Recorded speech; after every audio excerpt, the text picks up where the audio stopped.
actually joining me from Phoenix, Arizona, enjoying the extremely hot weather here. David, how's it going? How's it going, guys? It's too hot to go see you at the moment, so Yeah, I'm in a I mean different location in Phoenix, you're joining Arizona. me here in this state, Yeah. in this frying pan, and so yeah, we're here on this Friday. We're going to be talking about Loki episode 2. Of course, Eddie Sanchez. We have David, and we have Oscar. Guys, how you guys doing? Doing good. So Doing far, so solid. good. I can tell Oscar's tired because he just goes sus. Right. All right, guys. Episode 2. We all watched it. I want to say like I liked this episode a lot. The wife liked it. I was telling Oscar a little bit ago. So far, the trend that I've been noticing is that every series that they've been doing for the TV shows have been having two lead characters kind of leading and taking charge for the whole thing, with a bunch of side characters, of course. But for the primary, it's just been two main characters, and Wanda and Vision, and then Falcon and the Winter Soldier, and then now we have Mobius and Loki, of course.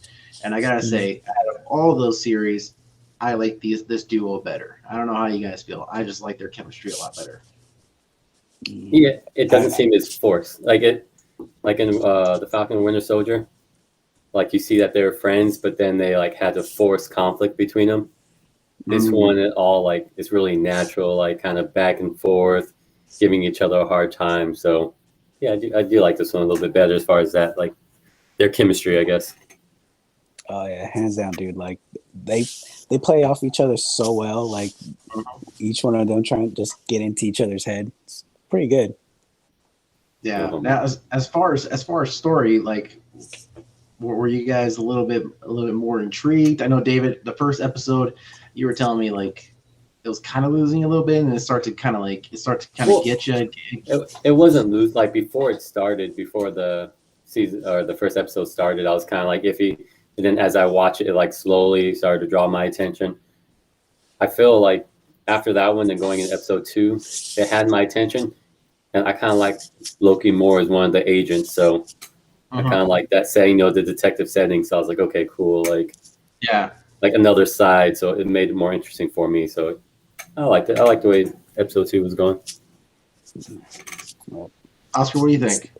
It's for me. It's all about the mystery, man. Like they are able to just give me enough information with a cliffhanger in the end, where I'm like, all right, like this is getting old. Like, because you know that's how I felt with WandaVision, but with Loki, like their world building is amazing, and like the setup for the next episode for the mystery is so enticing that I just want to keep watching more. And I think to be honest, these episodes leave you with a bit more of a cliffhanger than any of the other series on a per episode basis. I don't know if it's going to continue for episode 3, 4, 5, whatever. If where every single time they end, they leave you with just a little bit of something where you're just like, oh fuck, I gotta wait another week, you know. But I didn't really feel like that too much on the WandaVision or Falcon and the Winter Soldier. I mean, it was interesting and you kind of follow along with the story, but none of them left you where you were just like, oh damn, like. And then next week comes along and here, you're following on the story, and then it ends with a, oh damn, like. And this one here, the way that it ended, spoilers of course, was I believe, and I don't know if you guys agree with me or not. I don't agree with you. Of course you don't. Of course you don't. Because I like good shows and you don't. No, I'm just kidding. No, I think it's just a female version of Loki because was it episode 1 or was it episode 2 where they talked about the different versions of Loki and they showed the little hologram and it showed different types of Lokis that it could, so it could just be the female version of it. I don't know. It's episode 2. Yeah. It was episode 2. Yeah. So I'm thinking it's just a female version of Loki because, and I'm sure they're probably going to go into that in the third episode to talk a little bit more about who that is. What do you guys think? I mean, I can see it being a female version of Loki. But I think like real quick, going along with as far as like the cliffhangers, I feel like it already started off with leaving you hanging as far as him going with the TVA, like being in that world. So like, I mean, you already want to follow along because you want to understand this new world that he's in, aside from the story of him chasing himself. You know what I mean? Yeah. So I think the bigger picture holds you even more than just the cliffhangers at the end of each episode. Right. I mean, you want to know who these three lizards are that are in control of time, and you know what I mean. And like the end and beginning of time, you're like, oh man, like there's just so much going on, you know. And they touch on it, but then they're like, okay, but the main story is this. So you know, it's like for me, like I'm like, wait a minute, I want to know all this other stuff. Like, okay, cool, you know, chase himself down, but I want to see what's going on. You know, all this backstory of everything else. But as far as that, I think the female version is a piece of Loki. Maybe like his left hand or something like that got a little upset. See, I think you're partially right. Like I think she's not Loki. She was working for Loki, and for whatever reason, I think she took his position. Hence why like the crown that she's wearing is missing a horn. So I'm thinking like, and that's why she also like when our Loki was like, you know, calling that version Loki, she was like, don't call me that, call me Randy or whatever. Well, he even said he's like, I wouldn't. Oh, sorry, go. No, go. Oh, I said she even said like, I wouldn't treat myself like this. Yeah. So I can see it. Yeah. Now, one thing that I liked in the first episode, Mobius was more like questioning Loki and trying to get a little bit deeper into how Loki thinks and to know like who Loki is, you know, for him to understand Loki. But in this episode, it was kind of a little bit the other way around because Loki was the one that was kind of questioning Mobius and kind of questioning like, why are you here? Like, why are we, you know, like I thought that was pretty cool because it switched the roles where now Loki was a little bit more intrigued as to like, what do you believe in? Like, why are you guys here? Why are you guys like all of us, you know, you guys managing time or something like that? Like, where's the end game and what happens at the end game? And Mobius was kind of just like, oh wait, we're done. Like, yeah, I just keep working here until we're done. It seems like Loki is like finding himself. He's not like in awe now. He's not confused, kind of disorientated from this new place. Now he's trying to figure it out and recollect and be who he is. Yeah. You know what I'm saying? Like now he's trying to play the games that he normally plays, but he just has to learn what's going on before he can. Yeah, I can see that. And I think that's the like the entire time that I'm watching the episode too, it makes you feel there's a few parts of it where you for sure believe Loki's like in it, and then you start to question and you're just like, no, like this is Loki we're talking about. Like he's got some devious plan. Like, what's his plan? You know, what's his motive? He's probably just following along and kind of going with it. And then sure enough, at the end of the episode, it shows because the way that he was talking to, I'm just gonna say female Loki, and like he actually just Lokia. Lokia. No ties to Nokia. There you go. And he followed her, you know, went through the portal door. So he has his own little agenda. I think I'm still trying to figure out what it is, you know, because then somebody's like thinking that I don't know if I watched it somewhere else or I read this, but like Loki's, and he said he's trying to control the time. What are they called? The TVA? Time Variant Authority. Time Variant Authority. TVA. Time Variant Authority is like what that group is called. That's what the group is called. But but they're not the ones that were created. No.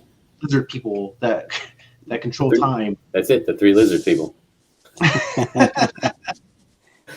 I think he keeps trying to get it to talk to them, and he said he's trying to like take over or something.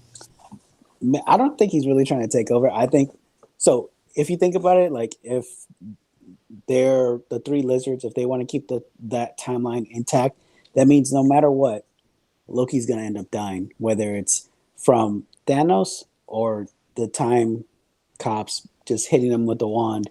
So what I'm thinking is he's trying to like say fuck it and like make different time branches so he can survive. Yeah. I can see that. Which is kind of what happened in this episode, though, because when she set off those little trigger things, it showed the timeline, and then it just started branching out like roots on a tree. Like they just started going out. So they're trying to that person or individual is trying to create separate timelines or trying to fuck up the timelines. I don't know, but I think it's. I'm sorry, go on. No, I was just like, when that scene came on, I was like, oh shit, like what's going on? Like something's getting fucked up. No, I think at the end of the day, it's going to be permanent, because if you think about it, that new Doctor Strange movie with Wanda is what, the Madness of the Multiverse. So there's probably going to be like something that's going to mess up the timeline for good. Which this right here could be a perfect excuse for not only for that tie-in for Doctor Strange's movie to fix a lot of these timelines, but if all these timelines open up, it's going to be a fantastic excuse for the multiverse.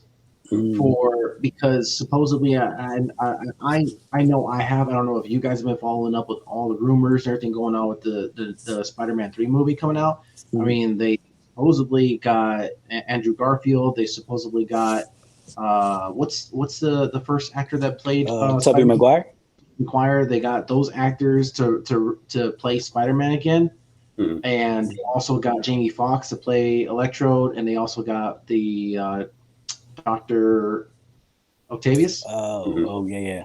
They got that same actor, so they got the same actors to play those roles, and that's gonna have to do with like the multiverse and everything like that. So I think this may be the perfect excuse that they're using to now open that up. I mean, the possibilities are freaking endless. This is going to be the perfect way, maybe, to get the Fantastic Four involved, or maybe to get the mutants involved, now that Disney is now going to control all the X-Men franchise and all that. That'd be awesome. That would be. That'd be ridiculous. That'd be crazy. Although I don't know if they can rehire anybody else to play Wolverine, especially since Hugh Jackman played him for like 10 years, I think. I mean, they could bring him in for Old Man Logan, because like I think in the comics, Old Man Logan is actually in the current X-Men timeline. Oh, really? Yeah. They might hire him to play that role, and then they're gonna get Deadpool involved. Yeah, that'd be awesome. The one from the X-Men movies, right? Not the new one. No, wait, Jesus, you, no. You talking about the mouthless dude? Screw that. Jesus, no. Ryan Reynolds killed that character in Deadpool. He went back in time and shot him in the head. Yeah, that's canon. That's canon. Yeah. But I mean, this right here, Loki, I feel like is definitely going to be their portal for them to do and open up so many timelines and their excuse to open up different the multiverse to just have all these new characters come in. Because I mean, we're in phase 5 of the MCU. That was 4. Yeah, I think is it 4? Yeah, I Four. think we're still. So we're now in the phase 4. So we, I think Marvel to like really get things going and get all these new characters, fresh ideas, all this new stuff in, man. I mean, they have to step it up, and I think this is going to be a great way to get all these characters involved, especially to try to match or to make something as big as Endgame. Right, dude. What you just said right now echoes. Remember in episode 1 when Loki said that it was all a facade. His role made others step up to the hero game, right? So if you think about it, what you just said right now, if your theory like pans out, then that means Loki set up all these heroes to pop up to make a greater heroic timeline story. Mhm. Possibly. David's just like, I was like, probably. yeah. So you're saying Loki's the greater good? A necessary evil. A They I would say. necessary They evil? did turn into an anti-hero. I mean, he's Yeah. not necessarily evil. I mean, he's not necessarily evil, but his acts are. Yeah. To who? Well, The I mean, people that he think, killed. I mean, Yeah, kind of. essentially, he's a god, right? So, like, his will is whatever. I mean, I get So, you, but to who would they be evil to? You know what I'm saying? I mean, think about all the people that died during the invasion of what are they called? The Chitari or I mean, the Falcon was kicking people out of planes. He's not evil. that was in the name of the U.S. military. All right. Doesn't count. So I overall, guys, any final thoughts on this? Like, I really enjoyed the episode. What did you like? You guys have any final thoughts? I want Mobius to get his jet ski. Yeah, I imagine him riding a jet ski right before an apocalypse, right before the Pompeii apocalypse. That'd be cool. Or maybe riding like a jet ski during Atlantis going down. He's just cruising along the wave. Oh, that'd be cool. You get to see Namor too. Yeah. That was that was such a good scene too. By the way, that when they went to where the volcano's gonna explode and everything. And he's That's yelling like- at everybody, talking back to everybody. So Gonna die. overall, guys, really good episode. Can't wait for episode 3 to come out next Wednesday. But yeah, so guys, if you guys are watching it, or if you haven't watched it, you're trying to get caught up on some of the MCU movies, definitely start watching Loki. Really good series. Of course, following WandaVision and Falcon Winter Soldier. But yep, we'll be here next week to cover episode 3 with you guys. We don't know exactly what day, but we'll be here to cover that for you guys. Yep. All right, thanks, guys. Have a good weekend. Later. Peace.